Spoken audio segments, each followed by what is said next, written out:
So today's video is a little shorter, a little more concise. Something you're going to do before and maybe during your walk or your run.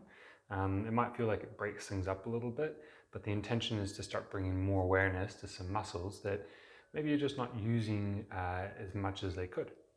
So we're going to continue with that same idea yesterday of middle, and then how much you go in front of that middle point and how much you go behind of that middle point. So if we get back to our person here, got our nose, rib cage, for lack of a better drawing, and there, foot, got front and back. So yesterday you would have increased your range a little bit by making your muscles a little bit happier to bring you backwards of this line. And the line we're talking about is this one, and here's middle. So yesterday we talked about being in front too much and getting the abdominal muscles and everything else through the front to just stretch a little bit so that you can start getting into the back position. Now that you can get into the back position, we're looking for you to start developing some more awareness of how much you go in front of and behind that line. So let's have a look at the exercise for that.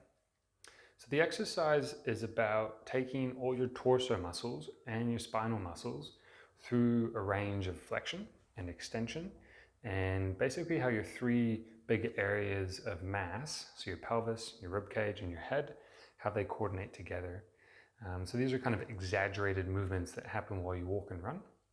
And there's also a thing that happens as a sort of trickle down at the legs and the feet as well. And we'll emphasize those at the bottom, the end of the exercise. So first thing is you're going to stand against the wall. Heels are maybe not touching, but very close. And then your hips are going to touch the wall. Your sort of middle back, so up through this area, is touching the wall. And you're just going to see how easy it is to bring your head to the wall. And does that feel comfortable? Or does it feel like you're leaning back? And for a lot of people, this might feel quite tough. We have another video, which I can link in the comments, but it's about being able to bring the head back with your upper back having a little bit more flexibility. For a lot of people, that's their limitation. So if you find that it's hard to get the head against the wall, still do this exercise, but also do the other one, which will help your head get back a little bit easier. So the first thing we're going to do is we're going to arch the back. And as I arch my back, I can get a lot more space now behind here. And my chin comes down like this. My thumbs are going to turn out this way. And then the opposite of that is if I'm curling down like this, it's like there's a knife coming in right here and I'm pulling away from it. I'm pulling away from the knife. So it ends up being that this part of my back touches the wall and my head still stays touching. The thing with the head though, is that I've kept my eyes on the horizon. I've chosen something to look at so that my head doesn't get way back. I'm trying to keep my eyes somewhat level. The hands are going to turn in on this one, and you're trying to push down with your hands and point towards your toes.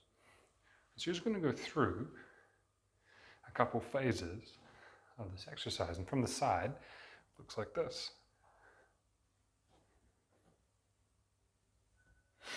Now what happens at the feet? When you open up this way, you're going to feel more weight go through the inside of your feet.